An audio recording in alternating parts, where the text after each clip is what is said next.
All right, we are at 6 o'clock. Welcome, everybody. We're so excited to have all of you here. So welcome to our Pennsylvania Botany webinar series. I'd like to open with a few technical notes. We are recording this talk and it will be available on the Pennsylvania Botany website. We'll also ask that audience microphones are muted during the talk, but you are welcome to submit questions at any time through the chat feature in the meeting. And after our speaker finishes, our moderator, Autumn Sabo, will moderate the Q&A session. So please feel free to share questions in the chat at any time. I'm very excited to have Dr. Tanisha Williams with us tonight. I've been looking forward to this talk for what feels like a very long time. So we are finally here. I'd like to start just with a quick introduction to Pennsylvania Botany, and then I will introduce Dr. Williams.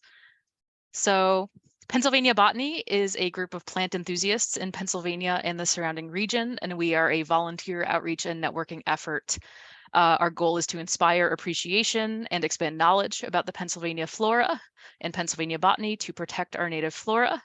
We have been hosting regular botanical symposia since 2012 and are planning our 6th symposium for next fall, 2023. We have an amazing planning committee who have helped to pull our webinar series together and our symposia. So I'm excited to see many of you here.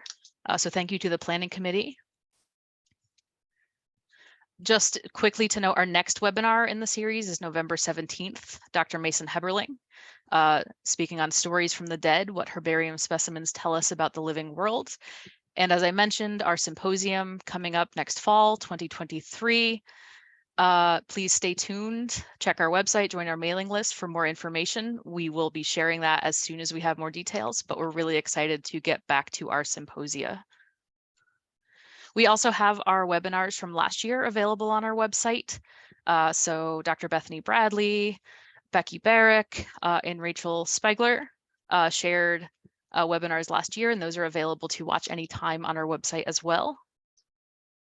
And as I mentioned at the start, we are very excited to hear from you. So please post your questions in the Zoom chat throughout the meeting. For any other questions, help, or information on PA Botany, you can also email info@pabotany.org. With that, I am very excited to introduce Dr. Tanisha Williams. Dr. Williams is a postdoctoral fellow at Bucknell University, where she works on a number of really exciting projects in a number of areas of botany, including conservation of rare plants in Pennsylvania, plant genetics, ecology, and biogeography in the Australian flora. Her prior work has also explored hybridization in populous species in California and Nevada, as well as studies of climate change on South African pelargonium species in the Cape Floristic region. Dr. Williams also has a real passion for advocacy and communicating science and is incredibly active in these areas as well. She is the founder of Black Botanists Week, an online campaign to promote and highlight Black people from around the world who love plants. And tonight, Dr. Williams will be sharing some of this work with us in her talk titled Conserving Biodiversity. Like I mentioned, I've been looking forward to this talk for a really long time, and I can't wait to hear what you have to share with us. So with that, I'm happy to turn this over to you. Thank you so much, Emily, and I'm super excited to be here. I know it's been a long time coming, as Emily has said, so I'm gonna share my screen. Don't look at how many slides I have. It's okay. We're gonna get through them in record time. I am super excited to be here to share a little bit about my journey, and I'm going to take us on this whirlwind journey around the world, but I'm going to end right here in Pennsylvania. So I do like to start off my talk with my botanical pathway or educational pathway. It's starting to expand across the globe slowly, and I really like to show this slide mainly to folks that you all know, being in Pennsylvania, being enthusiasts about botany, how important this work is. But I also like to highlight across the globe, botany is important, and this work can be done wherever we are. I'm from Washington, D.C., and I got my start really by my great grandmother, who's pictured there with a red dress on in that picture on your right hand side. And I went to several science, STEM, science, technology, and engineering and math programs when I was growing up in DC.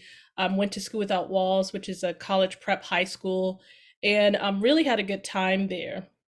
Then I actually came to, oh, if you're really interested in a little bit more about my journey, I wrote a piece called The Grace of Growing, and I talk about my inspiration from my great grandmother and where I developed my love for plants, and that's hosted on Plant Love Stories. So I actually am familiar with Pennsylvania. I went to Penn State, not too far from where I am today, and I also did environmental research there, but mainly focused on climate change. And I got this wonderful experience to do some work in Peru, and I worked on mahogany tree extractions there. Then, so once I graduated from Penn State, I went to Cal State LA and got my master's there, where I really picked up most of my botanical training. Before that, I was doing biology, ecology, but no real work in botany as far as like training in botany. So went to Cal State, did this project that Emily described of the hybridization of 3 popular species throughout California and Nevada.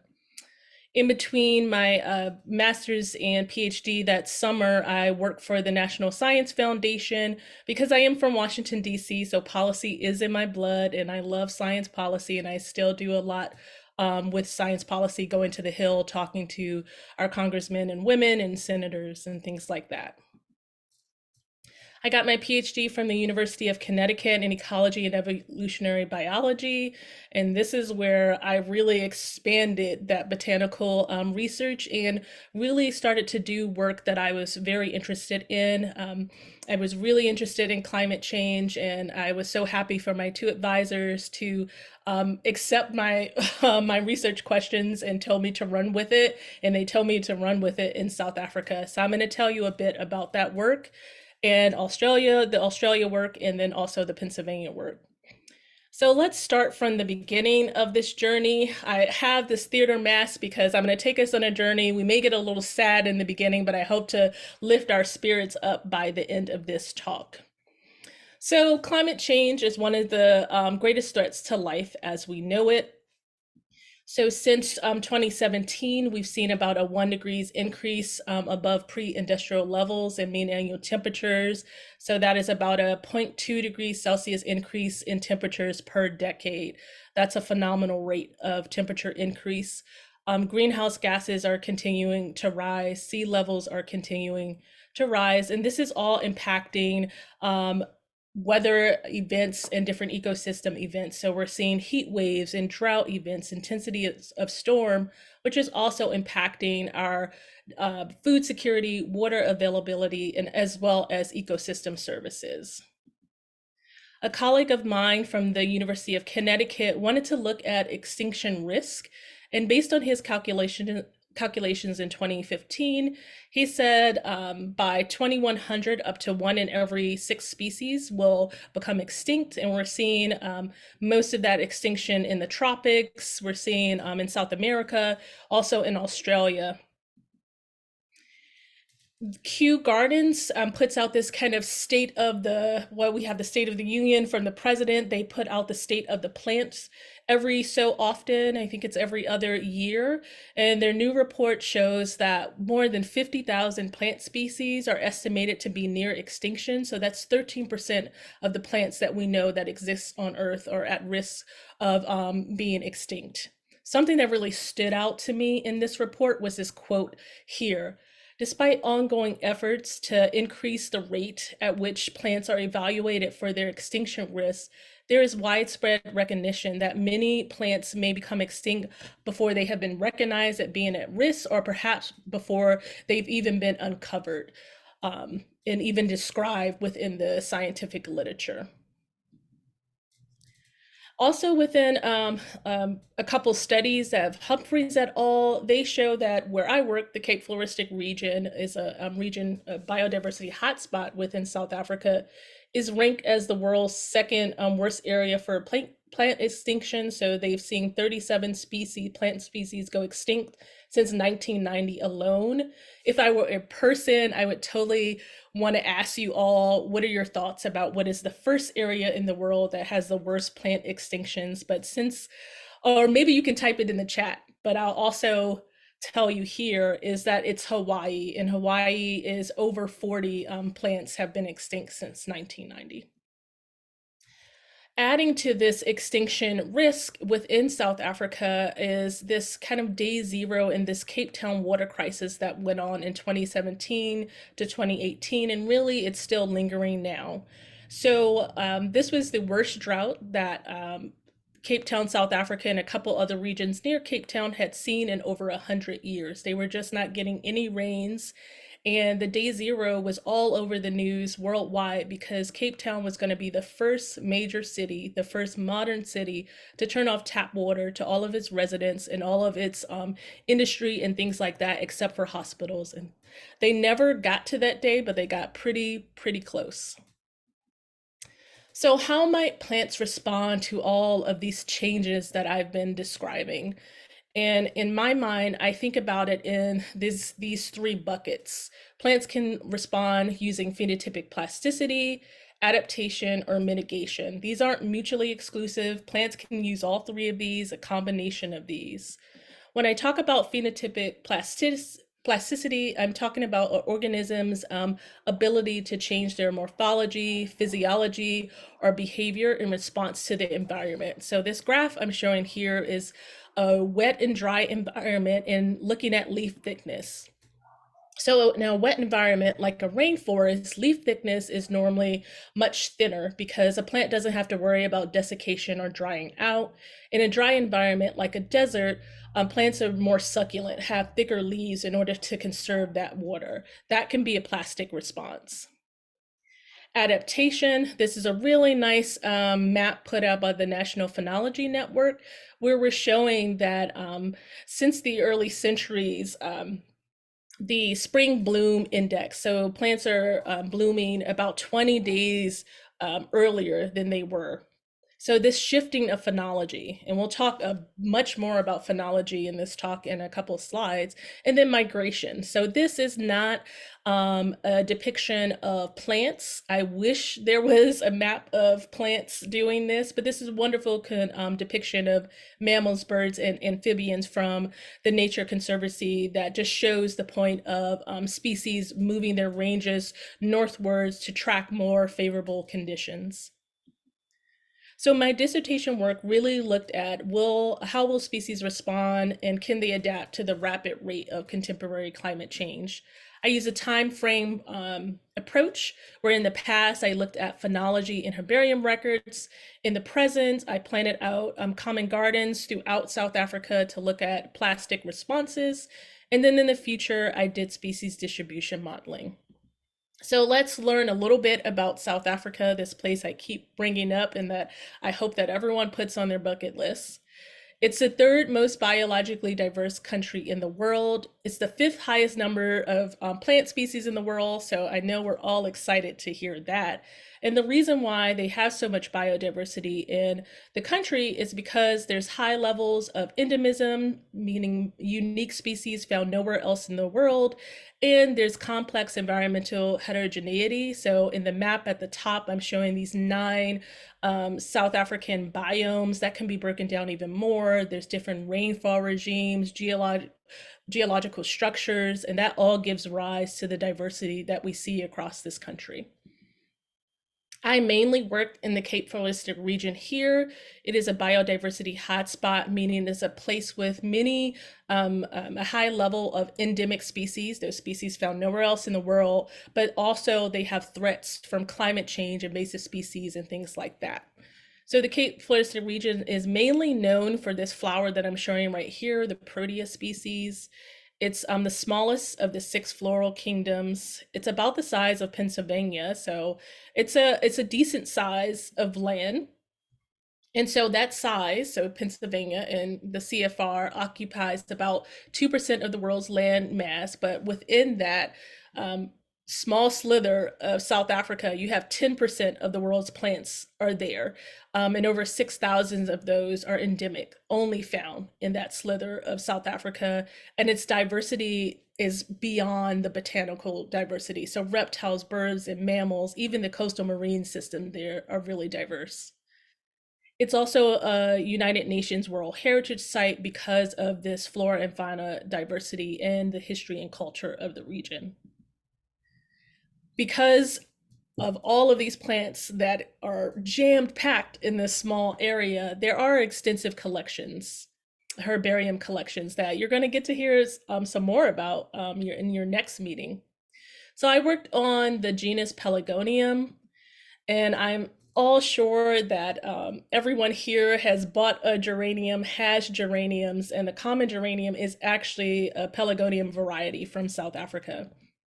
And this genus has many, many wonderful species, over 200 species that are used in traditional medicines, medicines that you can buy on Amazon right now. That Pelargonium cough syrup is on Amazon. Most things that are rose scented, over 90% are coming from pelargoniums, and all in our foods, pelargoniums are there. It's a highly diverse genus of herbaceous perennials and subshrubs, so just a little bit smaller than your average shrub that you're thinking of, and geophytes, so thinking of these like an onion with an underground tuber. It's known for its leaf-shaped diversity and floral diversity. Pelargoniums and geraniums are, people love them for their flowers, but I look at the leaves and just, it's amazing the diversity that they have. There's about 280 species across southern Africa, and 160 are found within that Cape Floristic region. And of those 160, 89% are endemic to the region. So getting to the question that I really wanted to answer is, how has the genus Pelargonium responded to climate change over the past century? I'm going to harp a little bit about collections and herbaria because I'm really excited about this line of research. We have about 3.5 billion specimens. This is plants, animals, and fossils worldwide. At the University of Connecticut, where I am, there's a picture with those ants on the building. We use our collections and herbaria facility for preservation, research, and outreach. We do a lot of outreach with our collections. And then here at Bucknell University, not too shabby, we have 20,000 herbarium specimens. That's pretty large for the size of the school that we have. So I'm excited, and we're growing. We continue to collect locally here in Pennsylvania, and then we also did some collecting in Australia this past summer. So herbaria and collection facilities are these, I like to think of them of these like untapped resources rich in data. We can answer all sorts of questions about climate change or about community dynamics, pollinator shifts, phenotypic plasticity. This all could be done with these records. So in going through looking at the literature and kind of figuring out, when I first began this research, what do we know actually?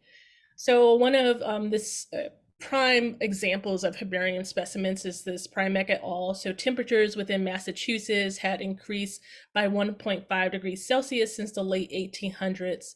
Associated with that, average peak flowering had advanced by 8 days. And I really like this calculation that they did, is that with every degree increase in mean spring temperatures across the 88 species that they looked at, they were advancing their flowers by about their peak flowering by 4 days. So what are some of the trends that we're seeing in this type of research? We're seeing the shift in flowering phenology in response to the increases in temperature. Normally, there's an earlier onset of spring, which leads to this earlier advancement of flowering times. Almost all of this research is done in North America, Europe, and Asia. Just to point out, in my hometown in Washington, D.C., they're also tracking that, the cherry blossoms there that bring a lot of tourists and a lot of special events, they're also blooming earlier in response to increases in temperatures. So really, I wanted to know what's going on with Pelargonium, but wanted to know what's going on in the Southern Hemisphere and on the continent of Africa. So I had access to over 20,000 herbarium specimens from a variety of different sources. And this is what your average herbarium specimen looks like. And then I wanted to make sure that these herbarium specimens had three things. They had a date, and they had a correct species name, and they had a locality. I was hoping for a GPS point, but even somewhere that I could geo-reference. So this Pikerberg farm, there's only one, so I knew where to put my GPS locality. So the first thing I did was clean the records of all 230 species. I got down to 129 species, getting things out the ocean, out of other countries. And so I had about 87, a mean of 87 records through time per species, upwards to almost 600 records per species.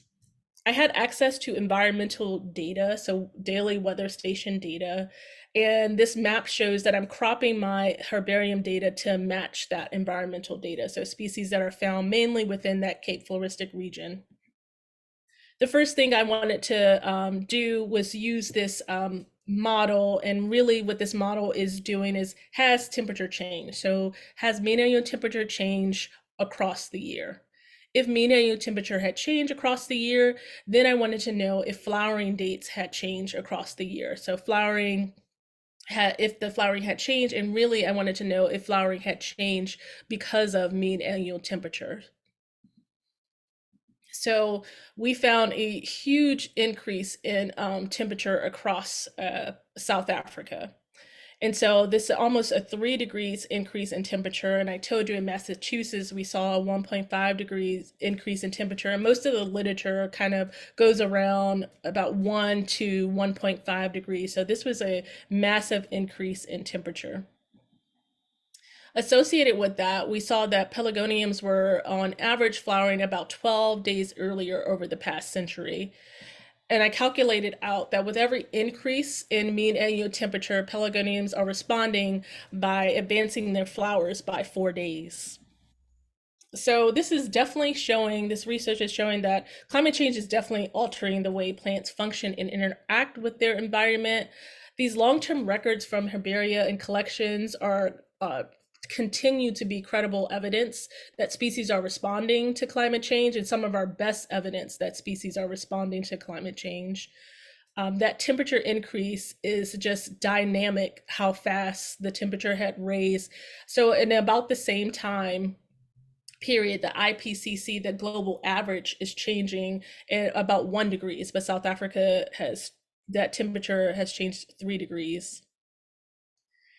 Because pelargoniums are so responsive, I like to think of pelargoniums as a canary in the coal mine. We don't have enough money, we don't have enough time, we don't have enough people to really be out in the field to monitor every single plant. But if we have these indicator species like pelargoniums that are responding to increases in temperature, if we see that something's happening with a pelargonium in a site, then maybe we can look more closely at other species in that site.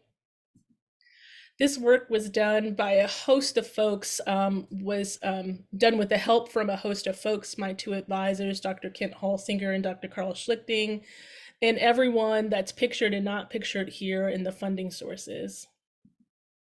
If you're still excited about South Africa and want to learn some more things about the cool botanical and also some animals in there, please follow these people. I can always bring this slide back up. So I'm going to switch gears and look at conserving biodiversity research in Australia and Pennsylvania, and that's what I'm doing currently here in Pennsylvania at Bucknell. So I came to Bucknell to work with Dr. Chris Martine for 2 reasons. The first reason is this project, and the second reason is he's really good at science communication, and I wanted to get better. So this project is an ethnobotanic project between the Mardu peoples, which is an Aboriginal group in Australia that is interested in the conservation of a food staple, wamala, also known as Solanum diversiflorum. So these are some of the shots of us in the field in Australia this past summer. It took us 3 years to get to Australia, but it was such a wonderful trip to actually see wamala in the field and not just like pressed on a herbarium sample. It was so nice to see it live and to see what other species grow with it. So let's take a journey to Australia very quickly. So here's a map, and we're zooming into Western Australia. So Western Australia is home to significant regional endemism. It's also home to the Southwestern Australian Biodiversity Hotspot, and this hotspot is important because it has the highest concentration of rare and endangered species in Australia. So this portion of the country is very hot, meaning in diversity, that's really diverse there.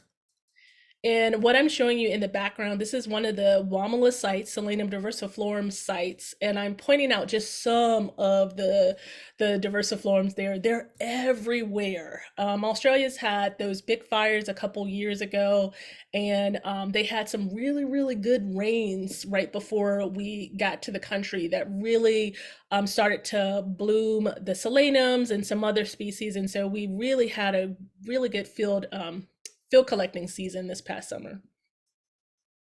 So, recent research in the Western Desert in Western Australia has shown that humans and desert ecosystems have co evolved for about 50,000 years.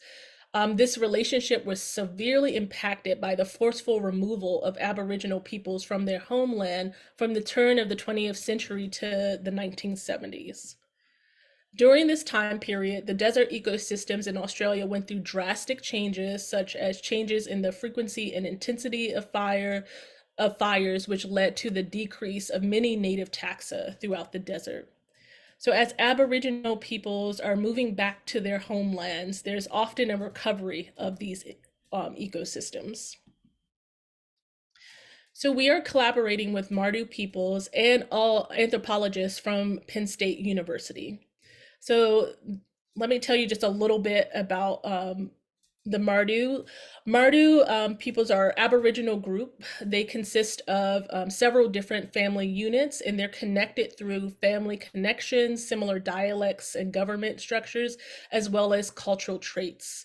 They are found throughout the Great Sandy and Little Sandy and Nullarbor deserts within Western Australia. Because of their lifestyle, they have extensive traditional ecological knowledge, and their lifestyle is what we say, or anthropologists would say, this mixed economy lifestyles, where they use a lot of traditional lifestyle for foraging and hunting and things like that, but they also live within cities and things like that. So they're living in both worlds.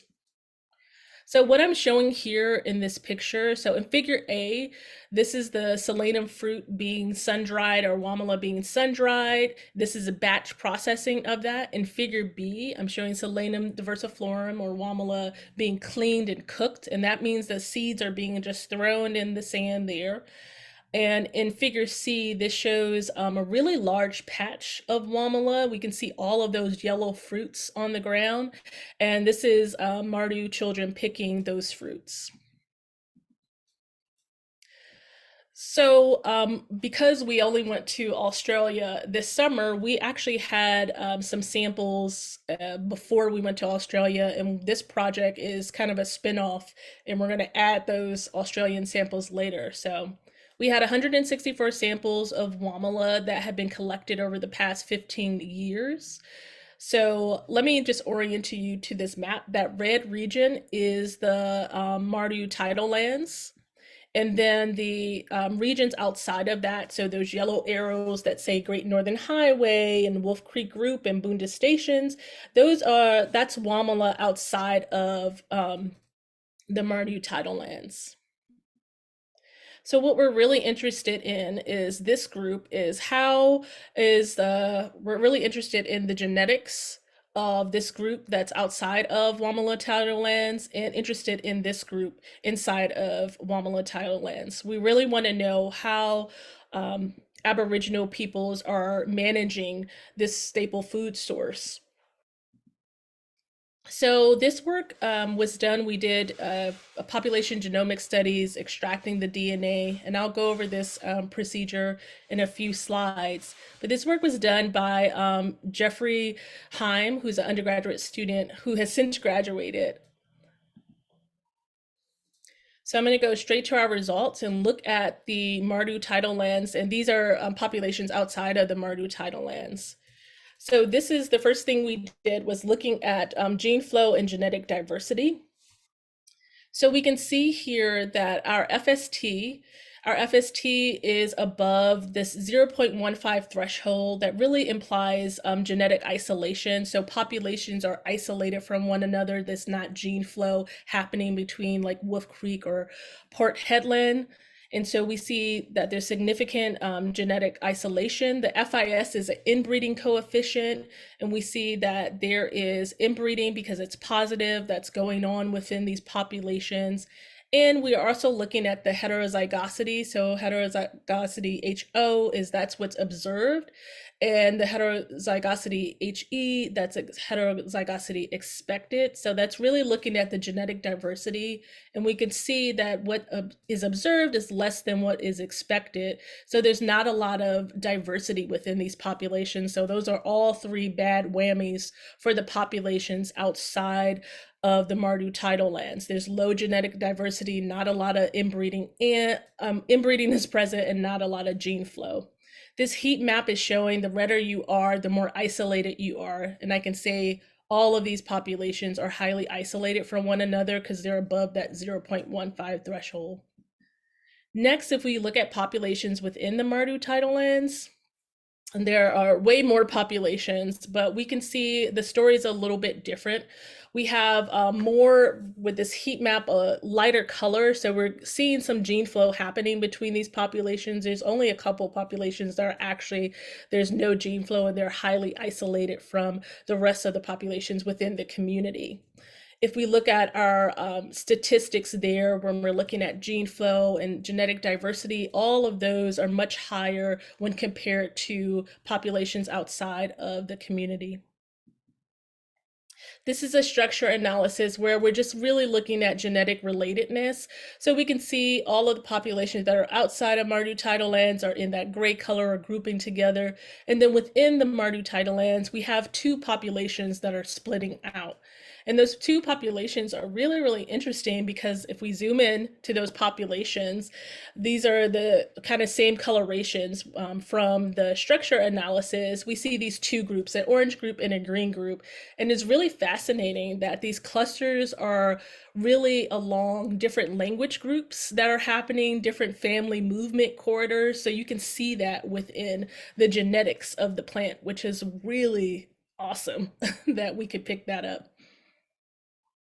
So what does all of this mean? Most importantly, we've shown that population outside of the Mardu tidal lands are highly isolated, genetic diversity low, and inbreeding is prevalent, which are really bad signs for healthy plant populations. We've shown that population within the Mardu tidal lands that are being managed by Aboriginal peoples are less isolated. The genetic diversity is much higher and inbreeding is much lower within these populations. So we're really showing that the activities of Indigenous peoples can have a profound impact on species distribution, and we're really excited to really fill in more data into populations outside of the Mardu tidal land and get a clearer picture of this story. This was done, we have to really have to thank the Mardu community for wanting us to work on this with them, and also our collaborators from Penn State. So moving on to another project that we're doing here at Bucknell, I came into a lab that does species descriptions. I never thought in a million years I would get to name a species. And so now a new paper that was just accepted is we named this new Solanum species, bush tomato out of Australia, Solanum scalarium, and that will be out in PhytoKeys very soon. It was just accepted. So we're really excited. And this work was also done with the help of undergraduate researchers. Something else that we're doing in Australia, and then I swear I'll get to Pennsylvania.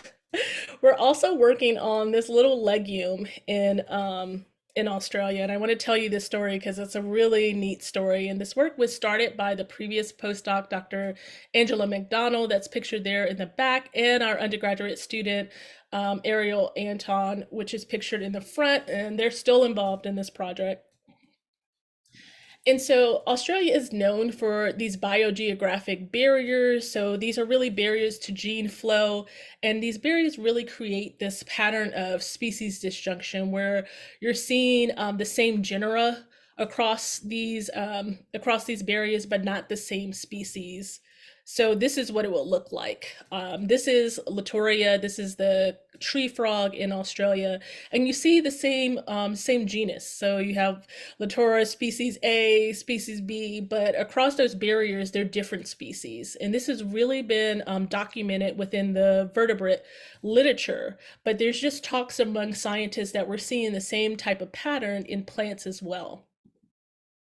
So we're going to zoom into the top end of Australia and look at these two barriers that I labeled 1 and 2, the Daly River Plains and then the Carpentaria Basin barriers as well.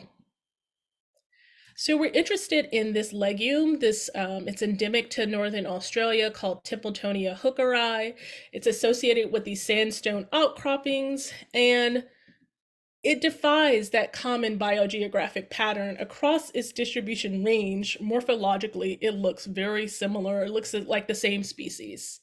So we wanted to know, why is Templetonia hookeri so different from everything else that's going on in Australia that has that disjunction pattern? So we made some collections with the Northern Territory government to sample across the distribution. This is what our genomics pipeline looks like. We use DNA extractions. There's an extraction kit that we use here in the lab. We do GBS, genotype by sequencing, on a Illumina NovaSeq machine, and that is done at the University of Wisconsin-Madison. And then the sequences come back to us.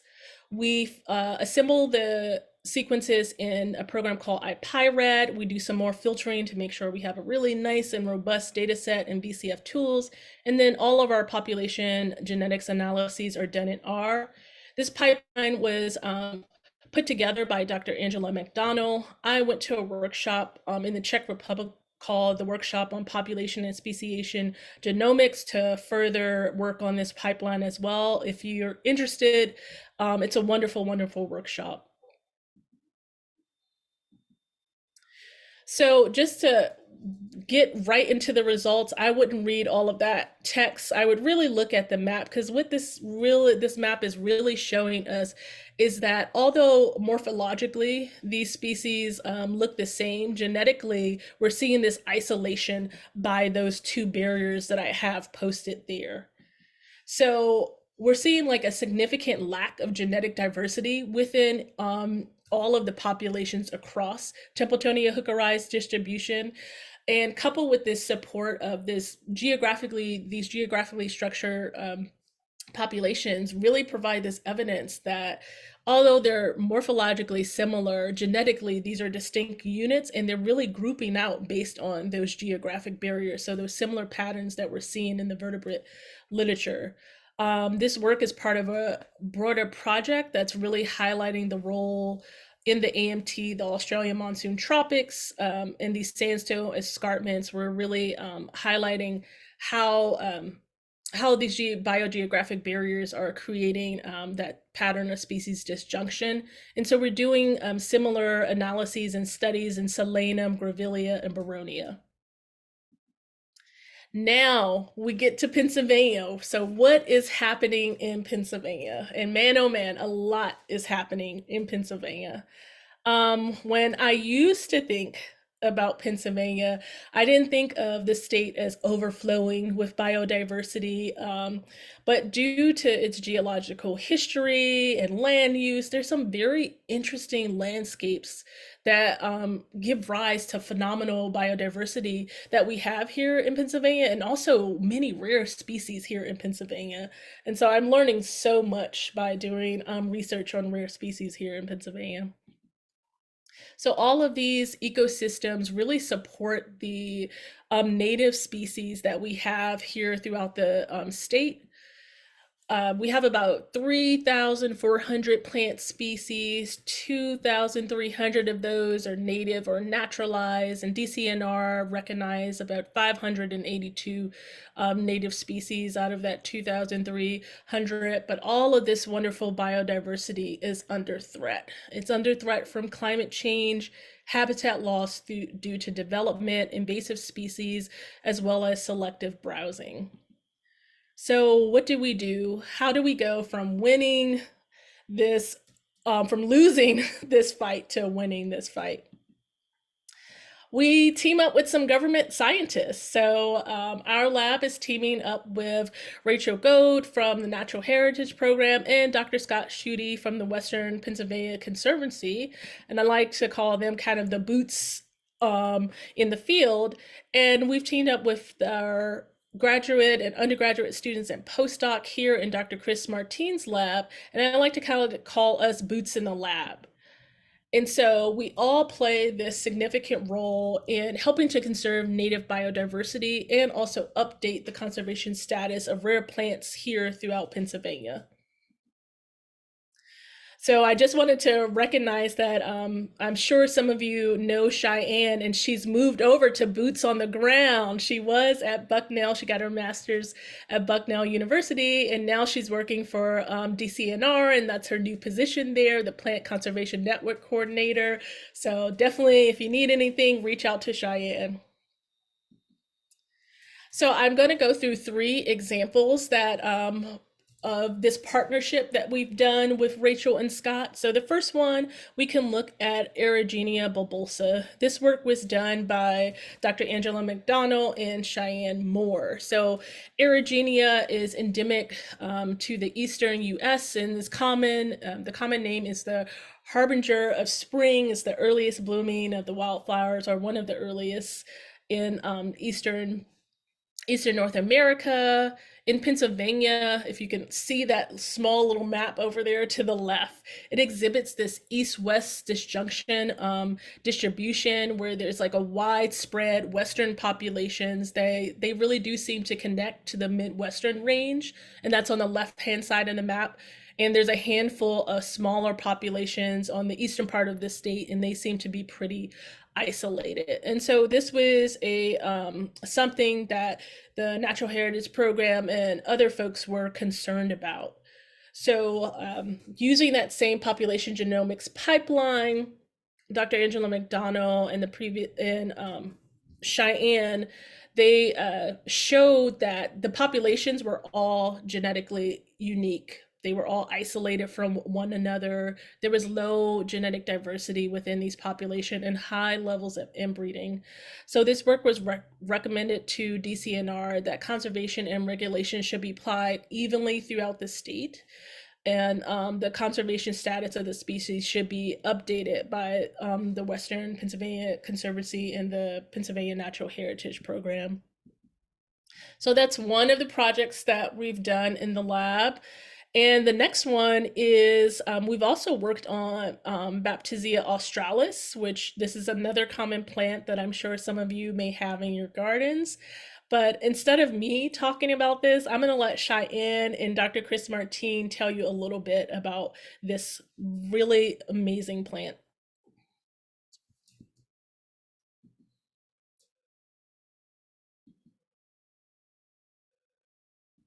How can a perennial wildflower that many of us have in our gardens be considered rare? And what do massive blocks of river ice have to do with it? We're going to find out on the next Plants Are Cool Too. Animals are cuddly, animals are cute. You could put a kitten in a 3-piece suit. But could an animal make its own food? Could an animal feed the whole world? Could an animal help you get a girl? Plants are cool too. Plants are cool too. Plants are cool too.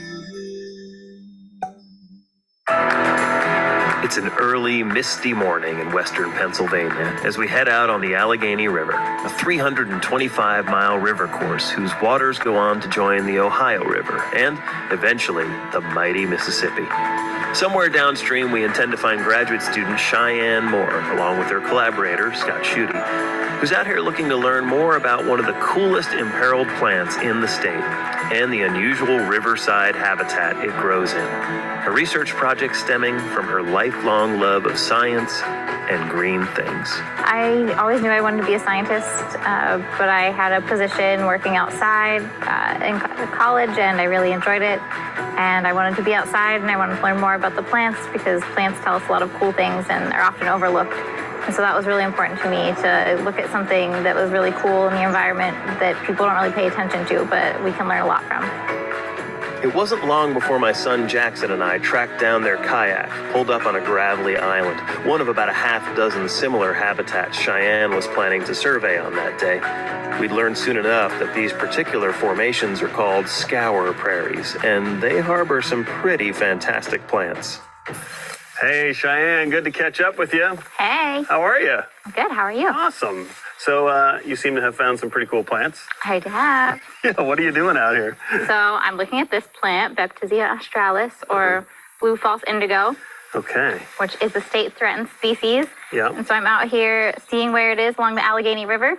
People might actually have this plant in their garden, so why are we calling it rare out here in the wild? So in Pennsylvania, it's considered state-threatened because in Pennsylvania, it's only really found along riverways, because it's in these communities called scour prairies, which are facilitated by ice scour along waterways, where anywhere else you might find it in a prairie in the Midwest or something like that. So it's more common to the west of us, but what are we here, like on the eastern edge of its range? We're on the northeastern edge of the species range. The species only occurs in these unusual scour prairie habitats.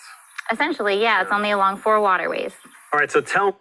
All right, I'm gonna leave it there as a teaser, and I'm gonna have you How all... can a perennial wildflower that many of us have in our garden? I'm gonna have you all look this up. So this is a YouTube series by Dr. Chris Martin. And so if you look up Plants Are Cool Too, you will definitely see the many episodes that he has, and the blue false indigo is one, and you can learn more about the outcome of that project. So the last thing I'm going to talk to you all about is Casmanthium latifolium. And so it's commonly known as river oats or wild oats. The name is fitting for this plant because it loves riparian habitats. It's found along river banks. It's part of the Poaceae family or the grass family. And I can say that I've dealt with some grasses, and this is a beautiful grass plant. It's known, those drooping spikelets that you see there, it's just beautiful. So Casmanthium latifolium has many ecological significance. So it prevents soil erosion, it improves water quality, it is cover and food source for many different species. So it's a really nice plant, native plant that we have here. We can see the southern Midwest and eastern US. We can see across most of its range, it's classified as G5, globally secure, but in Pennsylvania, we can see it's critically imperiled. So at the Pennsylvania Natural Heritage Program classifies this plant as critically imperiled, S1, but when we got to this plant, the state had an undetermined status. This plant has this it's at the northeastern edge, so that was the same thing Cheyenne talked about in the Plants Are Cool 2 episode of Baptisia. So we're at this northeastern edge of its range. We see a lot of disjunct in this population. So we have a western population along the Susquehanna. We have a central population, the Juniata, and then this eastern population, the Monongahela. The reason why it's classified by the Natural Heritage Program as critically imperiled because of declining populations due to habitat elimination, the damming of rivers, and invasive species, as well as these disjunct populations that we see here, and it's at the edge of its range. So our team was really trying to use genomics methods to assess the genetic diversity that's found throughout the remaining populations of Casmantium latifolium, to look at inbreeding and population structure of these populations. So we ultimately wanted to make sure that the conservation status was updated if it needed to be. So field collections were done mainly by Rachel and Scott, but I did get out to one site and actually see this plant in the wild. And so we had 155 individuals across all of the remaining populations that are within the state. John and some undergraduate students in Cheyenne, they did DNA extractions, quantification, sequencing was done at Madison, and then assembly and data analysis were done by John and I. So let's move right into these results. So we had tons of data to work with, 2 million reads, all of these SNPs. So we had a really nice data set. The first thing we looked at is gene flow within this species, and we saw some moderate gene flow. So at 0.1, there's a moderate level. Then we looked at a pairwise FST, so looking at gene flow between the different populations or between those different kind of sections that we see across this species. And so where I have in green those Western population, there's a lot of gene flow there. This heat map, we haven't even seen a heat map like this with these really light colors of red like that. But then we get to the central, we see that the central population, there's no gene flow between that population and any of the Eastern or Western population. And when we get to the Eastern population, we see that there's no gene flow from the east to the center to the west either. So we see here what this says, there's a lot of gene flow between those Western populations, very little gene flow between Western and Central and Eastern, and then very little gene flow between the Central and Eastern populations. Looking at heterozygosity, which was surprising to us, but this is a great deal for this species, is that the observed heterozygosity was actually larger than the expected heterozygosity. So genetic diversity within these populations is at a good level. The next thing we looked at is inbreeding. So there isn't a lot of inbreeding going on just overall, and then you can see the FIS values for each of those populations is negative, indicating not a lot of inbreeding happening. We did the same structure analysis that we've seen for that Mardu analysis, and this is really clustering out where we see these Eastern populations, we see some distinction between different waterways and tributaries. The central population is kind of loosely clustering with Ernie Creek, which is an eastern population that is the closest populations to the central population. And the western population is almost clustering exclusively as one entire unit. So we do see this kind of east-west disjunction that we've talked about before that goes on in this state.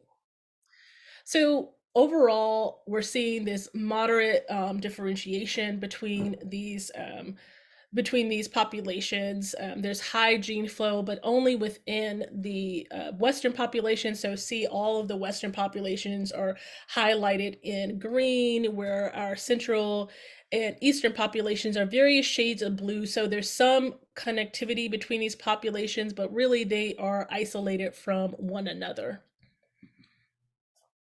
So interpreting these results, we're seeing that the Allegheny Mountains really isolate the central and eastern populations. Long distance gene flow is very, very limited, but we do see that the western populations are closer just in distance to one another, which is why we're seeing a lot of gene flow in between those populations. And population along the Susquehanna are genetically isolated from one another. So what are some of the conservation implications? Currently, the populations are all genetically healthy, and we determine health based on all of those statistics that I've, the inbreeding and genetic diversity that I've been talking about. These populations are actually healthy. The Western populations are genetically similar to one another, so that may be something to watch out for. And Eastern and Central populations are genetically isolated from one another. So what are our conclusions? So there's limited and declining state distribution. In some of the maps back, we see that some of the historical sites where we used to find Casmanthium, we don't find it anymore. There aren't too many populations still left within the state. Populations appear to be massive and healthy. So looking at this picture right there, that's Rachel in the background, but all of that understory, almost all of it is Casmanthium, Casmanthium latifolium. And the Western populations could appear to be genetically secure, while the Eastern and Central were a little concerned about because of that isolation. This is a picture of us giving John the thumbs up because this is part of his honors thesis work and he's working on the publication for this. But something that's really, besides John defending his honors thesis, working on this publication, we've updated from this work. It's critically imperiled across the state, so we are saving our last remaining Casmanthium latifolium population. So I'm super excited about that, and it's really nice to see the science really help with the policy of conserving species. And so with that, this is thanks to all of the funding sources, and I see I've talked a lot, and thanks to all of the people that have helped in this project. And so I want to end here and actually give some time for questions. Thanks so much, Tanisha. That was wonderful. So as Tanisha said, we have some time now for questions, just about 5 minutes. So if any of you have questions, please go ahead and put those in the chat. I saw that Fred had put in a message for you, sort of towards the beginning of the talk. He was really excited about Bucknell's herbarium and mentioned, the fact that, we do have a lot of declining or disappearing herbarium. So just sort of kudos to Bucknell and, that concern, the need to keep those. Yes, we're super excited. Actually, we used to have our herbarium linked to other herbariums. Our links are down right now, but we're ramping up to try to update our herbarium here at Bucknell, digitize our herbarium. So we're still working, and there's a field botany class that Chris teaches, and they make herbarium collections. So every year we are adding in new specimens to that collection. That's awesome. Thanks, Tanisha. So we did have a question in here. Now it's starting to disappear here for me, from Amy. And she was wondering if you could talk a little bit more about your work with the Indigenous people in Australia and sort of how you were able to make those connections with them. That is a great question, and I'm glad you brought that up. This is nothing that I did. This is why we're collaborating with the anthropologists out of Penn State. So they have been working with the Mardu community for decades, and one of the professors and her partner are actually members of the Mardu community after working with them for so long. So that's how we are gaining access. Unfortunately, this summer going to Australia, we were not able to actually meet with the Mardu community because all of title lands, Aboriginal people's title lands, were closed because of COVID. So we're hoping another time we'll get to meet with them because they do want to meet with the people that they're working with. But that's a great question. Thank you. So we have Kendall, who was wondering if you see impacts from climate change in either the Casmanthium or Erigenia. Ooh, that's a great question. I think what we're seeing more so for, at least for Casmanthium, I don't know about Erigenia just because Angela was the lead on that work, so I won't be able to speak on Erigenia. For Casmanthium, we're seeing more so the, it's not climate change, although climate change will get it eventually. It's more so the development. So that's what's really knocking out the populations of Casmanthium here. So the development is really going to get it before climate change. But yes, that is something to think about because they're coastal riparian species. They're on the water. So as things begin to rise and stuff, it is something that we're thinking of. Great question. So another question related to the Casmanthium is thinking about the fact that we can use those seeds for restoration work and they're readily available. So how do plantings done in restoration work impact research like what you've been doing? Yeah, we haven't talked about doing any restoration work, at least for Casmanthium or Aerugenia and things like that. I think that's a good idea. We just have to be careful what we're bringing in and what we would have to be careful of the genetics and making sure that we're it is appropriate for whatever, although it's the same species, but there may be different kind of genotypes that are suited for Pennsylvania. And we want to make sure that we bring a suitable genotype to Pennsylvania and making sure that genotype doesn't take over and kind of knock out our native Pennsylvania diversity. So that's a really, it's something that is being done in species, but you have to be very careful with doing those restoration projects. Thank you. So I think we have time just for my question yet. Yeah. And if there's one more, I can. Okay. Yeah. So I know how the heritage program sort of historically has done their monitoring of species to think about whether populations are, in decline, or if maybe the status of them is improving. And so when we start thinking about all of your genetic work, it brings to mind the fact that, right now we're still just sort of doing the genetics for the first time on most of our rare species, but I'm imagining that with time, we'll actually want to start incorporating genetic work into monitoring to see how things are changing. I don't know if you have any sort of suggestions for what you might envision for something like that. That would be really cool. Yeah. I feel like, yes, because all of these species that we've done, this is the first time that we put together this genetic profile for the species and put together kind of the health of the species. I would say in the future, to go back to that question of restoration and things like that, if we did some type of restoration project in a decade or 5 years, you wanted to do another genetic studies where you have a baseline where you've done the genetics and looked at the diversity that's on the ground. Then you do a restoration project. And then from there, some years out, 5-10 years out, you do an additional genetic study to kind of see what's going on with gene flow, see how genotypes are responding. I think that would be really cool. And it could make a case for your restoration or against your restoration. But I think it would be really nice because then you could really see what's going on, because sometimes morphology doesn't tell us everything that we need to know. When we saw that legume, like morphology looked the same, but genetically these things were very different from one another. So I still advocate for morphology. We need the morphology, we need the on-the-ground field work, but genetics is a nice addition to that package, and you get a full story with genetics. Thank you, Tanisha. There are lots of thank yous to you from other folks in the chat. And I think we should maybe close with Chris's comment, right? We need more botanists in PA to do all this great work. So thank you for leading the charge. It was really enjoyable, and I hope to hear from you and see everyone who's been joining today again soon. Thanks for being here. Thank you so much. Enjoy your next event. Tanisha is hurrying off to yet another event, so she's working really with another botanist working in South Africa is here. That's awesome.